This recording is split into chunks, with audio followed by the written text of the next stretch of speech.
Und da sind sie wieder, meine Freunde. Das ist nichts mit dem LKW. Ja, die Bremsen haben wir schon gut gebraucht. Bei der Wasserversorgung habe ich einen Tipp. Genau dafür haben wir den LKW. Wir haben jetzt auf die Dunkelheit gewartet, um uns das nächste Highlight anzugucken. Ja, irgendwie ist da eine Leckage. Ja, es kommt von da hinten. Ich weiß noch nicht, wie ich da vernünftig rankomme. Gerade kam die Polizei vorbei. Wir sind Yvonne und Nikolas. Reisen ist unser Leben. Unsere Jobs haben wir gekündigt, um etwas völlig Neues zu beginnen. Als digitale Nomaden wollen wir in unserem Expeditionsmobil die Welt bereisen. Komm mit und begleite uns auf unserem Weg.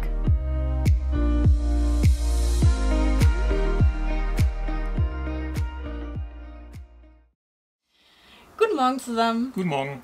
Schön, dass ihr wieder eingeschaltet habt. Wir sind ja gerade in den Niederlanden. Für uns geht es jetzt auf die nächste Etappe und wir zeigen euch dann jetzt, wo es lang geht. Wir sind aktuell hier in Harmelen.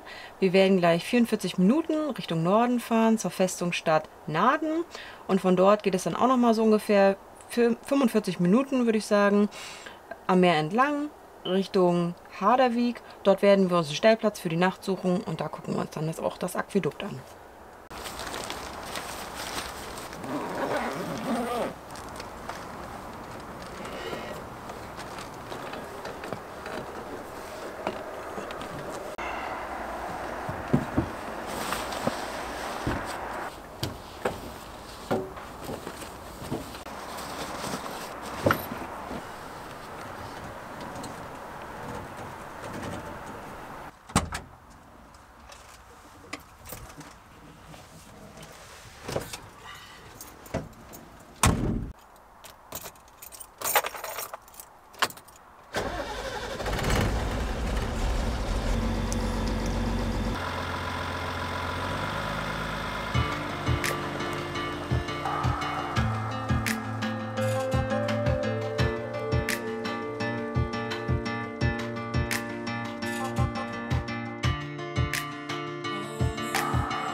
Und da sind sie wieder, meine Freunde.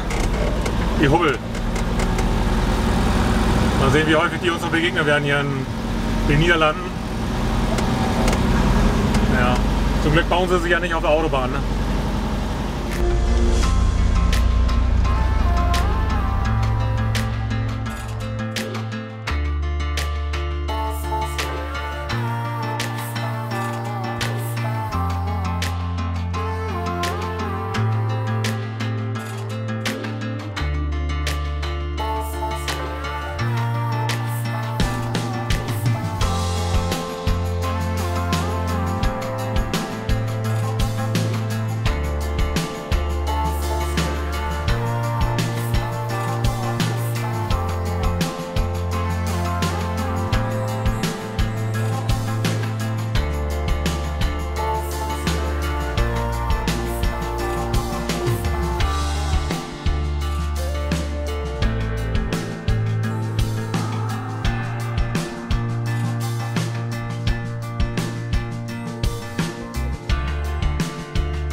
Wie fandest du die Fahrt hierher? Oh, das war irgendwie auf der Skala anstrengend in Niederlande von 0 bis 10. 10 ist richtig heftig. Eine 7 oder eine 8? Ich würde sagen eine 8. Also die eine Straße, da kam ich konnte keine 20 fahren und es kam ständig Hubbel. Ständig Hubbel. Und du kannst das nicht abschätzen. Die einen, da kannst du mit 40, teilweise mit 50 rüberfahren. Und die anderen, die knallen so rein. Und das siehst du nicht. Das kannst du nicht sehen. Und wie findest du es so insgesamt jetzt so mit dem LKW in den Niederlanden bisher zu fahren? Also ich empfinde das als sehr, sehr anstrengend. Also sehr so Ja, von einer Sehenswürdigkeit zur nächsten. Das ist mit dem LKW irgendwie nicht so gut, glaube ich. Würde ich jetzt so noch nicht sagen, weil jetzt im Moment führt uns halt irgendwie Straßen lang, die... Ich hätte jetzt gedacht, wir würden heute mehr Autobahn fahren und mehr irgendwie breitere, größere Landstraße. Also das hatte ich jetzt vermutet, dann geht das. Dann ist das echt kein Problem. Aber wir sind jetzt durch kleine Städte, durch kleine Ortschaften, enge Straßen. Das ist nichts mit dem LKW. Also ja, okay, ich weiß, wenn man dann irgendwann im Ausland unterwegs ist, dann wird das fast nur so sein. Es geht ja nur auch darum, irgendwie mal mitzuteilen, wie geeignet ist das eigentlich mit so einem LKW, wie gut fühlt sich das an. Und das ist schon anstrengend. Also ich muss mich sehr konzentrieren. Und wir sind ja noch relativ kurz mit unseren 6,40 Meter. Ne? Also wenn man jetzt noch einen längeren hätte, das wäre schon dann in manchen Kurven echt hakelig. Ne? Ja, das einerseits. Und naja, ich weiß nicht, wie es mit dem längeren LKW ist, aber generell mit dem LKW, wie gesagt, diese Hubbel, die da sind, die Autos, die fliegen da so rüber, und mit dem LKW, das knallt so rein. Das ist halt, ja, das macht keinen Spaß. Ja, die Bremsen haben wir schon gut gebraucht. Links 100 Grad, rechts 70 Grad. Aber die Außenplaneten, die sind normal. Normale Temperatur 50 Grad. Ist okay. Alles gut. Also für diejenigen, die sich Sorgen machen, warum jetzt irgendwie die Radlager, das sind ja eigentlich keine Radlager bei den LKWs, die haben, also einige haben halt Außenplaneten, das heißt, es ist nochmal ein Getriebe draußen, außen an den Achsen dran. Die werden halt warm. Und 50 Grad, 60 Grad, 70 Grad, weiß ich jetzt nicht, aber 50, 60 Grad ist überhaupt kein Thema. Das ist normal. Ja, wer fängt an? Du? Ich? Okay, ich fange an. Wir haben uns jetzt erstmal hier hingesetzt, sind eben total fertig von der Fahrt. Also Naden scheint ganz niedlich zu sein. Es gibt hier bestimmt ganz, ganz viel zu gucken.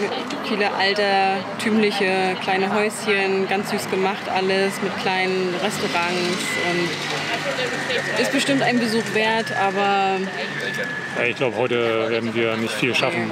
Also ich schätze mal, wir werden nochmal gleich ein bisschen rumgucken und dann fahren wir auch weiter. Heute ist der heißeste Tag irgendwie der Woche. Irgendwie 32 Grad. Wir sind durch die Fahrt hierher auch irgendwie echt kaputt. Das war ganz schön anstrengend und wir werden, glaube ich, hier nur noch chillen und keine Aufnahmen mehr großartig machen. Einfach vielleicht auch dann gleich weiterfahren, mal sehen. Also heute passiert hier nichts mehr viel. Das heißt, wir können euch über Naden nicht so viel berichten. Ja. Ja, so ist es halt auch mal. Genau.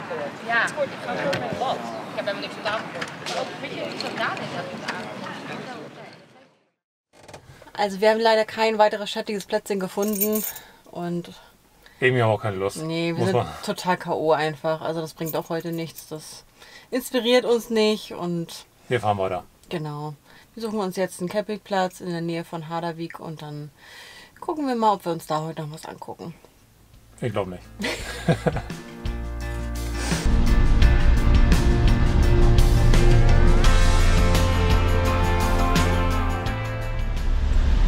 Auch in dem Baum hier. Okay. Ist gut.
Wir sind jetzt ein ganzes Stück über die Autobahn gefahren. Ich habe ins Navi die schnellste Route eingegeben und damit ging das dann auch. Das war entspannt, das ging gut. Ich weiß nicht, eine halbe Stunde oder so sind wir gefahren. Sind jetzt angekommen am Campingplatz, hier schön. Ja, und wir werden uns das jetzt gemütlich machen. Wir wollen uns hier schon umbrutzeln. Was machst du denn da Leckeres? Also es gibt heute Vollkornwrap mit einer mexikanischen, vegetarischen Füllung. Wird sehr lecker werden.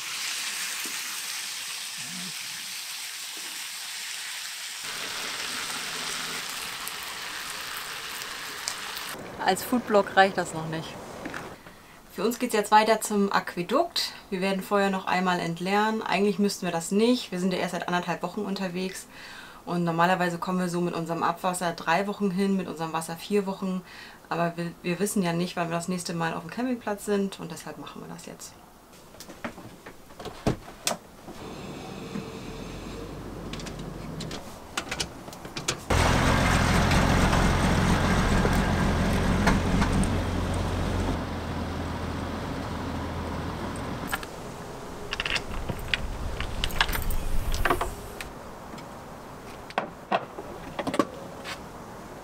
Bei der Wasserversorgung habe ich einen Tipp, vielleicht kennt ihr das schon. Ich habe halt diese Gardena-Verbinder, die hat wahrscheinlich jeder. Allerdings habe ich halt einen offenen und einen, der halt so einen Autostop drin hat. Das ist eigentlich immer ganz gut, gerade wenn man dann irgendwo einen Hahn in weiter Entfernung hat, da das aufmachen muss, dann merkt, okay, am Fahrzeug ist das irgendwie voll, das Wasser, zieht den Schlauch ab. Und dass das Wasser dann nicht die ganze Zeit läuft, dann macht der Autostopp halt zu.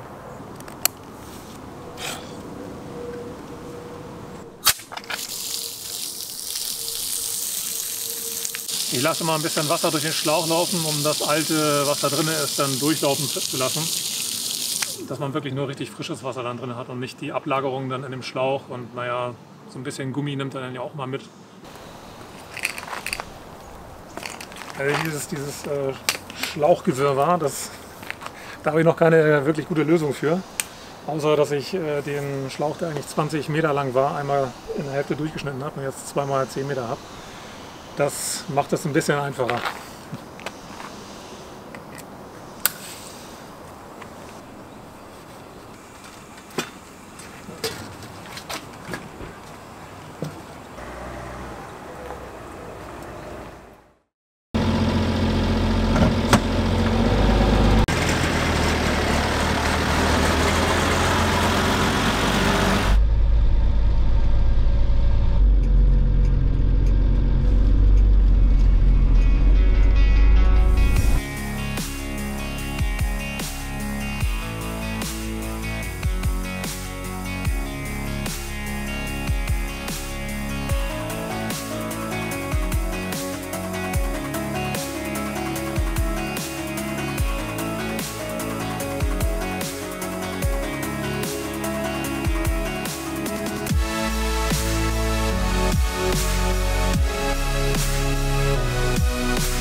Dafür haben wir den LKW.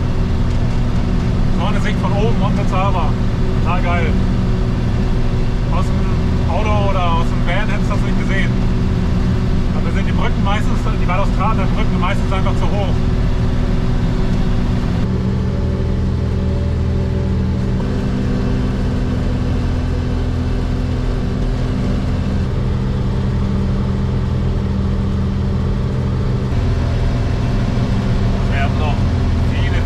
Lange Stunden an diesem Lenkrad.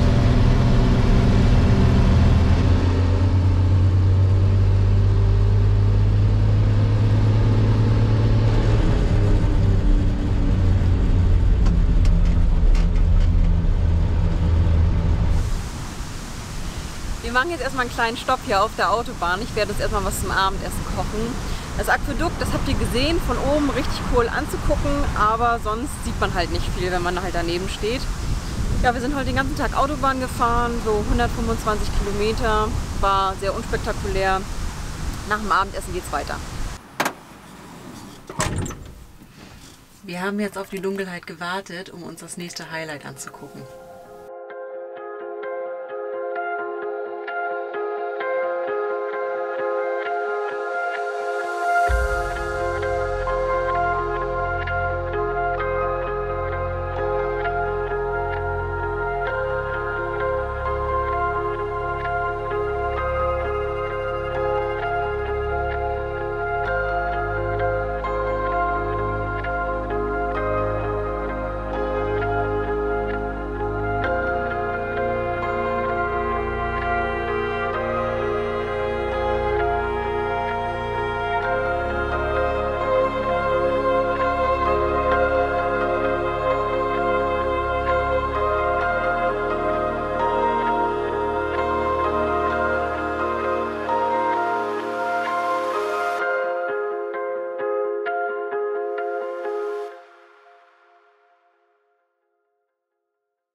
Die Fahrt gestern über den Deich, die haben wir uns ein bisschen spektakulärer vorgestellt. Das war alles Baustelle, sodass wir nicht so einen tollen Blick auf die Lichter hatten. Dafür ist der Stellplatz hier ganz okay. Ich habe tief und fest geschlafen. Nico wurde leider ein bisschen wach gehalten durch die Geräusche von den Windrädern.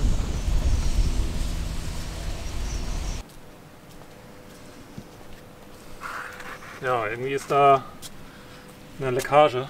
Ich habe festgestellt, dass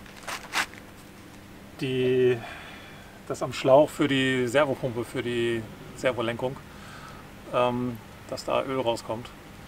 Ich hatte zuerst den Verdacht gehabt, dass es der Nehmerzylinder von der Kupplung ist. Das wäre doof gewesen, ist er aber zum Glück nicht. Das Öl ist halt rot, das ist so ein ATF-Öl. Ich hoffe, dass ich es behoben kriege, indem ich einfach die Verschraubung von dem Schlauch nur ein bisschen fester ziehe, weil es sieht so aus, dass es an der Verschraubung rauskommt. Das ist zum Glück nicht der Nehmerzylinder von der Kupplung. Das würde ja so aussehen. Ja, es kommt von da hinten ist ein Tropfen dran an dem Schlauch. Und ich hoffe, das ist die Verschraubung, dass ich die jetzt einfach nur ein Tickchen fester ziehen muss. Da hinten. Ich weiß nur noch nicht, wie ich da vernünftig rankomme. Das brauchen wir heute mal nicht. Vielleicht den hier.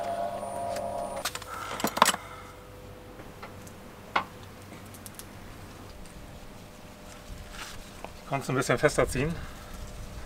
Mal sehen, vielleicht hat das schon geholfen. Jetzt noch ein bisschen sauber machen, dass man dann sehen kann, ob da jetzt noch was Neues kommt, nachkommt oder nicht. Und dann drücken wir mal die Daumen, dass es das war. Wäre doof, wenn der ganze Schlauch ausgetauscht werden müsste.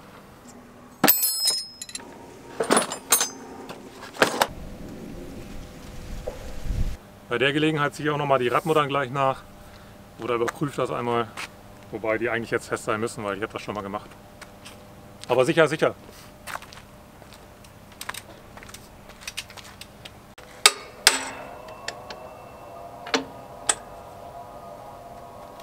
Okay. Gerade kam die Polizei vorbei und hat uns freundlich aufgefordert, den Platz jetzt verlassen.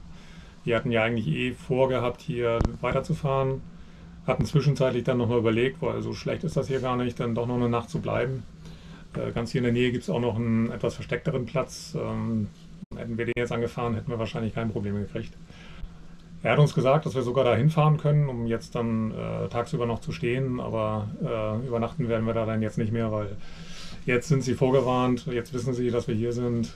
Die Möglichkeit, dass sie dann abends vorbeikommen und uns eine Strafe aufbrummen, ist halt dann schon sehr wahrscheinlich. Von daher fahren wir jetzt weiter in das nächste Zielgebiet, wo wir hinwollen, und da gucken wir erstmal, ob wir auf einem kostenlosen Stellplatz stehen können. Das ist so ein, wie nennt sich das? Käsefabrik ist es nicht, aber also man kann sich da irgendwie angucken, wie da der Käse hergestellt wird und die Holzschuhe, glaube ich, Genau. Crocs oder so heißen die.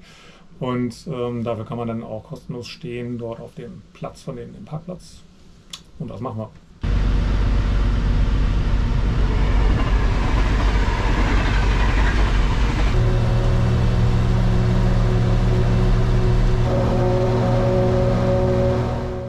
Wir sind gut angekommen, die Fahrt war unspektakulär, war okay so. Der Hydraulikschlauch, den habe ich jetzt nochmal nachgeguckt, der ist auch soweit dicht. Wir stehen hier gerade auf einem kostenlosen Stellplatz, direkt von der Käserei. Hier werden auch die Holzschuhe hergestellt. Das werden wir euch aber im nächsten Video einmal zeigen. Wenn euch dieses Video gefallen hat, dann lasst uns wie immer gerne einen Daumen nach oben da, freuen wir uns riesig drüber. Schreibt uns auch was in die Kommentare, das hilft uns auch sehr. Muss jetzt kein Roman sein, einfach irgendwie ein Smiley oder sowas oder irgendwas zu diesem Video, was euch einfällt. Wenn ihr uns noch nicht abonniert habt, dann ist es ganz wichtig, abonniert uns bitte, das hilft uns sehr. Ja, und ansonsten sehen wir uns im nächsten Video, nächsten Sonntag.